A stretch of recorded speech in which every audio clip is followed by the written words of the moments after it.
श्रीपाद श्रीवल्लभ तुमचे प्रारब्ध नक्कीच बदलू शकतात. ते कसे हे आपल्याला ह्या व्हिडिओमध्ये समजणार आहे. श्रीपाद श्रीवल्लभांची कृपा संपादन करण्यासाठी आपल्यातील अहंकार पूर्णपणे नाहीसा झाला पाहिजे. ज्यावेळेस आपले हृदय काम, क्रोध, लोभ, मोह, मद, मत्सर या षडरिपूंतून मुक्त होऊन शुद्ध होईल, त्यावेळी स्वामींची कृपा होण्यास मुळीच विलंब लागणार नाही. सृष्टीमधील प्रत्येक वस्तूमध्ये स्पंदन होत असते. भिन्न भिन्न प्रकारच्या स्पंदनामुळे व्यक्तीमध्ये आकर्षण तर काहीमध्ये विकर्षण होते. पुण्यकर्म, उत्तम आचार आणि विचारांनी स्थूल, सूक्ष्म आणि कारण देहात पुण्यरूपी प्रकंपन होते. तुम्ही पृथ्वीवर असताना दानधर्म केले असते तर एका दाण्यासाठी 1000 दाणे आमच्याकडून मिळाले असते. परंतु तुम्ही कोणाला काही दान दिलेच नाही, तर तेव्हा तुम्हाला आम्ही काहीच देऊ शकत नाही.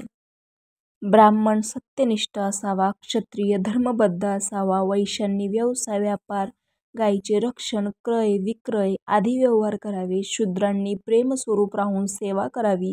भगवंताच्या भक्तीसाठी मात्र वर्ण, जात, कुळ, श्रीमंत, गरीब, स्त्री, पुरुष असा भेदभाव नसतो. भगवंत भक्तांचा केवळ प्रेमभाव, श्रद्धा, दृढविश्वास पाहतो.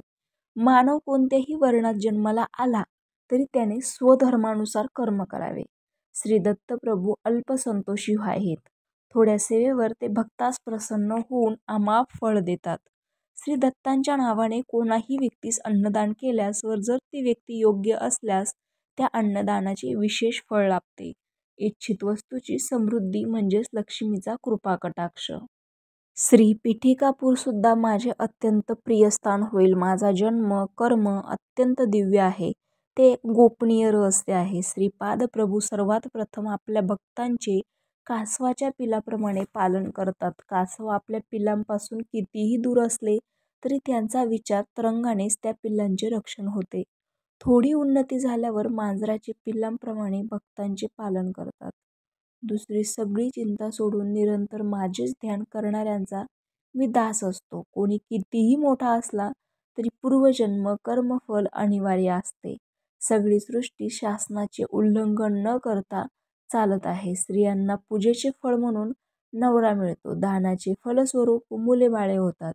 सर्वदा दान सतपात्री करावे. दान घेणारे सतपात्री नसतील तर किंवा दानास योग्य असे नसतील तर अनिष्ट संभवते. दान करताना माणसाने अहंकाररहित होऊन दान करावे, तेव्हाच त्याचं चांगलं फळ मिळतं. साऱ्या जगाला धर्मकर्माला अनुसरून त्याविषयी आसक्तीविरहित करीन.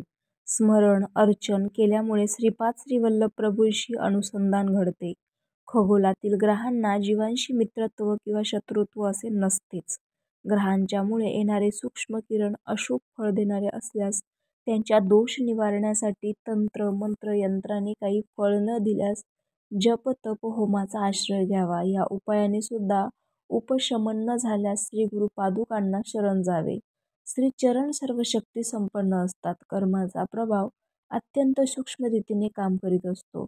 या सत्याची जाणीव होऊन जीवाने सदैव सत्कर्मच करावे, दुष्कर्मच कधीही करू नये. मानव आपण केलेल्या पापपुण्याचे गाठोडे घेऊन जन्मजन्मांतराच्या कर्मप्रवाहात वाहत जात असतो. मरतेवेळी ज्या संकल्पाने प्राणत्याग होतो त्याला अनुसरून त्याला दुसरा जन्म मिळतो. या जगातील लोकांनी संकल्परूपाने पापकर्म केल्यास पापांचे फळच प्राप्त होते. संकल्पाने पुण्यकर्म केल्यास पुण्यकर्माचे फळ प्राप्त होते. ज्या ठिकाणी त्यांचे नामस्मरण भजन कीर्तन होते त्या ठिकाणी श्रीपाद प्रभू सूक्ष्म रूपाने संचरण करीत असतात. हे अक्षर सत्य आहे. भाजलेल्या बीजांचे पुनरुत्कुरित न होणे हा सृष्टीचा धर्म आहे. भाजलेल्या बीजांना पुनरअंकुरित करणे हे सृष्टीकर्त्याचे शक्ती सामर्थ्य आहे. मी दत्त आहे. कोट्यानुकोटी ब्रह्मांडात व्याप्त असलेले एकमेव तत्व मीच आहे. दिग हेच वस्त्र म्हणून दिगंबर आहे. जे कोणी त्रिकरण शुद्धीने दत्त दिगंबरा, श्रीपाद श्रीवल्लभ दिगंबरा, नरसिंह सरस्वती दिगंबरा म्हणून भजन कीर्तन करतात तेथे मी सूक्ष्म रूपाने असतो. सत्पुरुषास योगियास दानधर्म केल्याने दैवी कृपेमुळे पापकर्माचा क्षय होतो.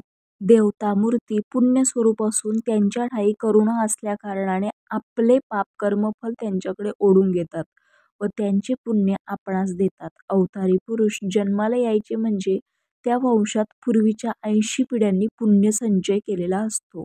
तसेच अवतारी पुरुषाचे गुरु होणाऱ्या व्यक्तीचा वंश परमपवित्र पुण्यवान असावा लागतो. या सृष्टीमध्ये प्रत्येकजण हा सेवकच असतो. मी जेव्हा प्रसन्न होतो तेव्हा त्या सेवकाला सेवेचे जास्ती फळ प्रदान करतो, परंतु अप्रसन्न झाल्यास सेवेचे कमी फळ देतो. ब्रह्मदेवाने लिहिलेल्या प्रारब्धास कुणी बदलू शकत नाही, परंतु श्री दत्तप्रभूंच्या भक्तांसाठी मात्र श्री दत्त ब्रह्मदेवाला आदेश देऊ शकतात. रामकृष्ण हरी.